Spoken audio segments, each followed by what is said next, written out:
আমি একেবারেই মানে কোনো কাজের মধ্যে থাকছি না, আমার থিয়েটারও সেরকম নেই, তখন মনে হয় ঠিক আছে আমি তখন একটা এইরকম কাজ করি বা ওই রকম কাজ করি, বা এটার মধ্যে মনে হচ্ছে যে কাজটা হয়তো সবসময় না, প্রত্যেকটা কাজই আমার বেশিরভাগ সময়। নমস্কার আপনাদের সবাইকে, ট্রাইব টিভি বাংলায় স্বাগত। আজকে ফিল্মি সফরে আমাদের সাথে যিনি আড্ডায় আছেন, তিনি তার বিভিন্ন চরিত্র দিয়ে আমাদের বহু বছর ধরে মনোরঞ্জন করে যাচ্ছেন আর আপনাদের সবার মন মস্তিষ্কে গেঁথে রয়েছেন। তিনি আমাদের সবার প্রিয় অভিনেতা রজতাভ দত্ত। রজতাভ দত্ত, তোমাকে ট্রাইব টিভিতে স্বাগত। নমস্কার, ধন্যবাদ। রজতাভ দত্ত, সামনেই তো পুজো চলে গেল, তারপরেই নতুন কাজ দিওয়ালিতে। কেমন যাচ্ছে এই সময়টা একটু যদি শুনি? খুবই চমৎকার একটা সময়, মানে আমি যেখানেই থাকি না কেন এই পুজোর আগে পরে এই সময়টা আমি কলকাতায় থাকার চেষ্টা করি সব সময়, কারণ সারা বছরের সব কিছু মুছে দিয়ে শহরটা তখন হেসে ওঠে আর প্রত্যেকেরই মনে একটা অকারণ আনন্দের একটা খুব বান ডাকে। তা সেটা আমার নিজেরও খুব পছন্দ। মানে উৎসবটা তো আমাদের জীবনে সবসময় সেরকমভাবে আমরা টের পাই না, কিন্তু এটা একেবারে এমনভাবে আমাদের জিনে ঢুকে গেছে যে একটা খুব ভালো লাগা চলতে থাকে। আর ভূত চতুর্দশীতে রিলিজ করছে পরিমণি, কাজেই নতুন ছবির একটা যখন রিলিজ হয় তখন সবসময় এখনও খুব ভাল লাগে, এতদিন পরে, এত বছর বাদে, এত ছবির পরেও খুব ভাল লাগে, সেই এক্সাইটমেন্টটা কাজ করে। হ্যাঁ, নিশ্চয়ই। মানে কি জানো, আমরা তো একটা কাজ করার জন্যে ডেফিনেটলি এটা আমাদের প্রফেশন তো বটেই, কিন্তু তারপরেও তো বেশ অনেকটাই পরিশ্রম করা হয়। এতগুলো মানুষ, প্রডিউসার এতটা স্বপ্ন দেখে একটা জায়গায় টাকা লগ্নি করছেন, এতগুলো মানুষ এত পরিশ্রম করেছে, এবং সেটা কেন করেছে? দর্শককে আনন্দ দেওয়ার জন্য। সেই আনন্দের বিভিন্ন রকম ধরন হতে পারে, বিভিন্ন রসের ছবি হয়তো, প্রত্যেকটা রসই একরকমভাবে মানুষকে আনন্দ দেয়। যখন একটা ভয়ের গল্প আমরা ছোটোবেলা ভূতের গল্প পড়তাম, সেটাও তো একটা আনন্দ, মানে সেটা তো আর কষ্ট পাওয়ার জন্য পড়তাম না। তা ঠিক সেরকমই একটা ওরকম হরর ছবি আসছে। হরর ছবি তো আমি কম করেছি, কাজেই আবারও নতুন করে ভাল লাগে, জানতে ইচ্ছে করে যে দর্শক কেমনভাবে ছবিটা গ্রহণ করছেন, আমায় গ্রহণ করছেন, যে সেইগুলো একবার বাজিয়ে নেওয়া এবং দর্শকের মুখে হাসি ফোটানো, দর্শককে আনন্দ দেওয়া, প্রডিউসারকে আনন্দ দেওয়া। যদি দর্শকরা দেখেন, যদি মানুষ সেটাকে ব্যবসায়িকভাবে সফল করেন, তাহলে প্রডিউসারও আবার নতুন করে বাংলা ছবিতে আবার একটা অন্য কোনো ছবিতে লগ্নি করতে সাহস পান। তা সেই সব কিছু মিলিয়ে একটা খুব মানে ভালো লাগা এবং উত্তেজনা চলতে থাকে। 2025-এ বাংলা ছবি হলে হলে মানুষ দেখছে, তার সাথে কিছু সিদ্ধান্ত যেন প্রাইম টাইমে বাংলা ছবি পাওয়া, এগুলো কোথাও গিয়ে বাংলা সিনেমার ক্ষেত্রে তো অনেকটা লাভজনক। তোমার মতে কি? নিশ্চয়ই, ধাপে ধাপে এগিয়ে যাওয়া। সবসময় তো আমরা কেউ পারফেক্ট নই, আমরা সবাই পারফেক্ট হবার চেষ্টা করি এবং এক ধাপ করে সবসময় বিভিন্ন রকম পরিমার্জন এবং পরিবর্ধনের মধ্যে দিয়ে আমরা সেই লক্ষ্যের দিকে এগোই। তা এই যে প্রত্যেকটা জিনিস আমরা রিসেন্টলি দেখেছি হয়েছে, পুজোয় বাংলা ছবি এত ব্যবসা করেছে, এগুলো সবসময় মনে হয় যে আবার নতুন করে একটা আশা তৈরি করছে দর্শকের কাছে পৌঁছে যাওয়ার, দর্শককে আনন্দ দেওয়ার। যারা অন্যান্য বিভিন্ন ভাষায় এন্টারটেইনড হচ্ছেন তারা তো সেটা হবেনি, কিন্তু সাথে বাংলা ছবির থেকে অতটা উৎসাহ যে দীর্ঘদিন মনে হচ্ছে দর্শকেরা পাচ্ছিলেন না, মনে হচ্ছিল যে ছবি ততটা জমছে না, আরেকটু ভালো চাইছেন তারা। এটা একটা চ্যালেঞ্জ এবং সেই চ্যালেঞ্জটাকে নতুন নতুন করে ওভারকাম করাটাও খুব আনন্দের।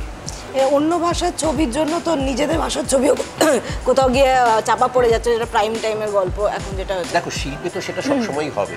মানে ধরো, মানে একজন মানুষ আজকে তো শুধু বাঁকুড়ার ঘোড়া কিনবেন না, হ্যাঁ বাঁকুড়ার ঘোড়া কিনবেন, কিন্তু সাথে তো তিনি সারা পৃথিবী থেকেও বিভিন্ন কিছু যখন যাবেন সেই হস্তশিল্প সংগ্রহ করে আনবেন। তুমি কি এখন বেছে বেছে কাজ করো রমিতা? এটা ডিপেন্ড করে, একেবারে বাছি না তাও নয়, আবার ভীষণ চুজি আমি শুধুই না বলছি এরকমও নয়, অনেক কিছুর ওপর ডিপেন্ড করে। ধরো মাঝখানে একটা দীর্ঘ সময় আমি দেখলাম একটা উইন্ডো ফাঁকা রয়েছে, সেখানটায় হয়তো আমার বেছে কাজ করার যে ভূমিকাগুলো, সেগুলোর মাঝখানে ওই সময়টায় আমি একেবারেই মানে কোনো কাজের মধ্যে থাকছি না, আমার থিয়েটারও সেরকম নেই, তখন মনে হয় ঠিক আছে আমি তখন একটা এইরকম কাজ করি বা ওই রকম কাজ করি, বা এটার মধ্যে মনে হচ্ছে যে কাজটা হয়তো সবসময় না, প্রত্যেকটা কাজই আমার বেশিরভাগ সময় মনে হয় কি যেটা ইন্টারেস্টিং হবে, আমি খুব আশাবাদী থাকি যে কিছু একটা নিশ্চয়ই স্পার্ক পাবো, তার থেকে নিশ্চয়ই কিছু একটা শিখতে পারবো।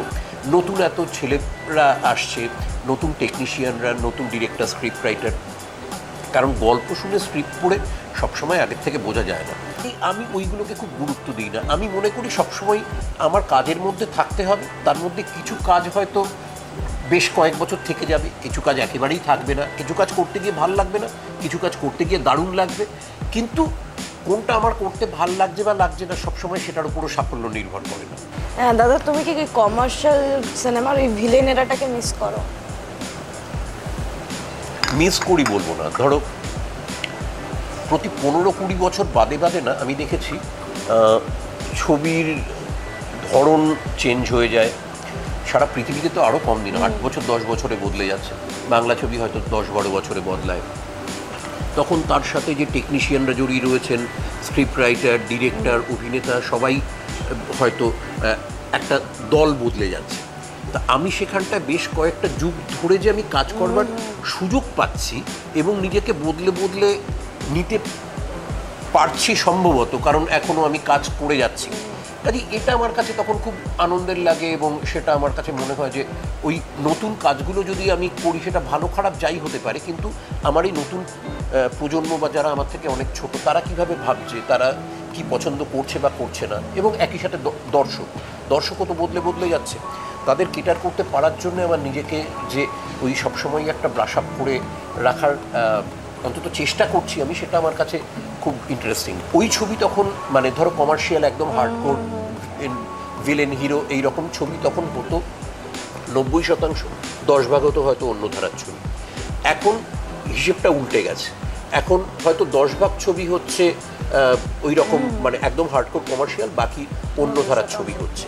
তা ওই সময় এতগুলো মানে ছবি মানে আমার কাছে কি বলবো, সেগুলো ব্যবসায়িক সাফল্য পেয়েছে আমার জন্য নয়, সব কিছু মিলিয়ে দর্শকের কাছে সেই ছবির চাহিদা ছিল, নির্দেশনা, নায়ক, স্ক্রিপ্ট রাইটার সব কিছু ঠিকঠাক করে দর্শককে সেই আনন্দটা দিতে পেরেছিল। তো সেগুলো পরবর্তীকালে মানুষ এতবার করে টিভিতে ঘুরে ঘুরে দেখেছেন, এবং যারা অনেক বয়স কম, যারা এসে বলে যে আমি ছোটোবেলা থেকে তোমার ছবি দেখে বড় হয়েছি, বা আমি তোমার এই চরিত্রটা করেছি, বা তার কোনো ডায়লগ। আমার বাড়িতে একবার একজন ট্যাক্সিওয়ালা এসেছিলেন আমার এক আত্মীয়কে পৌঁছে দিল, উত্তেজিত হয়ে গেছেন আমায় দেখে, কারণ উনি জানতেন না আমি ও বাড়িতে থাকি। তো এইভাবে যে আমি অন্যদের মস্তিষ্কে বেঁচে রয়েছি, এটাই আমার কাছে বিরাট বেঁচে থাকা। যদি এমন আবার অন্য কোনো কাজ আসে, আমার ওই তো বললাম যে ওই রকমভাবে বাছবিচার করে করিনি, এটারও বিভিন্ন পিরিয়ড আছে আমার জীবনে। ধরো আমি এই যে নেগেটিভ চরিত্র করতে শুরু করেছি তার আগে 2002 থেকে শুরু হয়েছে বারুদ, রাস্তা, এই ছবিগুলো দিয়ে। মিঠুনদার সাথে পরপর 10টা, তারপর দেবের সাথে 10টা, এরকম ছবি পরপর ওই সময়টায় হয়েছে। এছাড়া জিৎ, বুমবাদা এরা তো ছিলই। তার আগে কিন্তু 2002 অবধি আমি শুধু সিরিয়াস মেকারদের সাথেই কাজ করেছি। তপন সিনহা দিয়ে শুরু, অপর্ণা সেন, সুব্রত সেন, রাজা মিত্র, সন্দীপ রায়। কাজেই ওটা যদি একটা পিরিয়ড ধরি 2002 অবধি, তারপর আবার ধরো 2002 থেকে 2015 অবধি আরেকটা পিরিয়ড, তারপরে আবার 2015 থেকে যে অন্য বিভিন্ন ধরনের চরিত্র করার সুযোগ পেয়েছি, ওটিটি প্ল্যাটফর্মে এত রকম কাজ এসছে, সেটা আবার আরেকটা পিরিয়ড। কাজেই আমার প্রত্যেকবারই মনে হয় যে এগুলো বদলে বদলে যাবে, এবং যখন যেটা বদলে গেছে আমি আগেরটাকে যে মিস করেছি ওরকম নয়। তাই মনে তো ডেফিনেটলি হয়েছে, ডেফিনেটলি ওটা আমার খুব ভালো। সব রকম ট্রানজিশনই দেখেছো, রিল থেকে ডিজিটাল ক্যামেরা, অটোগ্রাফ থেকে সেলফি, এই ট্রানজিশন পিরিয়ডে ইভেন এই যে সোশ্যাল মিডিয়ার এখন দৌরাত্ম, কিছু কথা বললেই মানুষ এটাকে নেগেটিভ কিছু খোঁজার চেষ্টা করে, এইগুলোকে তুমি কিভাবে ডিল করো জীবনের সাথে, করেছো বা করো? ডিল করি না, তার কারণ আমার কোনো সোশ্যাল প্ল্যাটফর্ম নেই বলে আমি মানে খানিকটা উটপাখির মতো বলতে পারো, বালিতে মুখ গুজে রয়েছি। আমার চারপাশে এগুলো হয়ে যাচ্ছে, কিন্তু আমার বালিতে মুখ গোজা বলে আমি সেগুলো টের পাচ্ছি। মানে ডেফিনেটলি যখন হয় তখন, আর আমাদের এখন শুটিংয়ের টাইমটা এত বেড়ে গেছে না, 14 ঘন্টা হয়ে গেছে, 12-14 ঘন্টা, তারপর বাড়িতে ধরো যাতায়াতে আরও 2 ঘন্টা কেটে যাচ্ছে। অনেক সময় বাড়িতে যখন ফিরছি এত টায়ার্ড থাকছে, আমার পেপারও হয়তো হেডলাইনও পড়তে ইচ্ছে করছে না। এবার আমার কাছে কোনো নিউজ চ্যানেলেরও মানে সেরকমভাবে আলাদা করে তার সাবস্ক্রিপশন নেই। এবার অনেক সময় কন্টেম্পোরারি খবর থেকে আমি বিচ্ছিন্ন হয়ে পড়ি, একদম ভালো কথা নয়, কিন্তু মন্তব্য থেকে যেরকম বিচ্ছিন্ন হয়ে যাই, এটা থেকেও বিচ্ছিন্ন হয়ে যাই।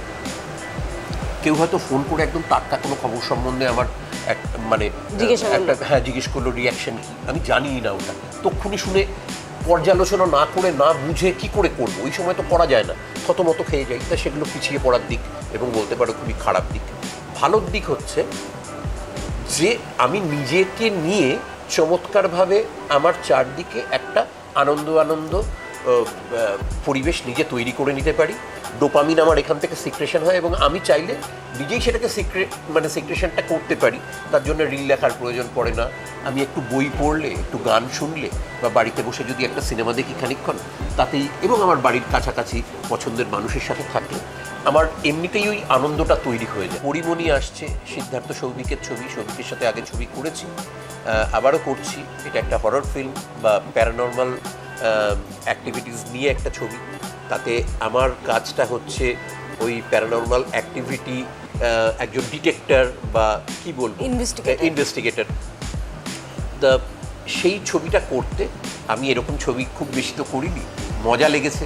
আমার ধারণা যারা ভূতে বা ভূতের ভয় বিশ্বাস করেন, কারণ অনেকে ভূতে বিশ্বাস করেন না, ভূতের ভয় বিশ্বাস করেন, ভয় পেতে ভালোবাসেন, ভূতের গল্প করতে ভালোবাসেন, ভূতের সিনেমা দেখতে ভালোবাসেন, তাদের সবারই আমার মনে হয় এই ছবিটা ভালো লাগবে। সবাই দেখবেন। সবাইকে এই আমন্ত্রণ জানালাম। ভূত চতুর্দশীতে আসছেন আপনার নিকটতম প্রেক্ষাগৃহে। এটা বলবার সময় আমরা কিরকম সাধু ভাষায় বলি, নিকটতম প্রেক্ষাগৃহে, কাছের হলে বলি না। হ্যাঁ, আপনার ত্বক আপনি মসৃণ রাখতে পারবেন এই মলমটা লাগালে, হ্যাঁ, ত্বকে চলে যায়, তখন চামড়া বলি না। যাই হোক, সবাইকে অনুরোধ জানালাম পরিমণি দেখতে আপনার কাছের হলে আসবেন। আর রনিদা, শেষ একটাই প্রশ্ন করবো, যেটা হচ্ছে দর্শকদের প্রশ্ন আছে। সুমিতদাকে দেখা গেল খাদানে দেবদার সাথে, তোমাকে আর দেবদাকে আবার কবে একসাথে দেখা যাবে? এটা তো প্রডিউসার ডিরেক্টর বলতে পারবে, এটা কি অভিনেতার উপর ইয়ে থাকে না? হ্যাঁ হ্যাঁ, নিশ্চয়ই। আমার সাথে যদি আমার মনে হয় যে চরিত্রটা ইন্টারেস্টিং, সেটা কাজ করার জায়গা রয়েছে, তাহলে ডেফিনেটলি আমার তো আমি তো সব রকম কাজ করি, তোমায় বললাম। তা নিশ্চয়ই আমরা কাজ করবো আবার, এ আবার কি অনেকদিন করছি না বলে করবো না, এরকম তো কোনো কারণ নেই, নিশ্চয়ই করবো। Thank you so much. আর বিনোদন এরকম সমস্ত আপডেটের জন্য চোখ রাখুন ট্রাইব টিভি বাংলার পর্দায়।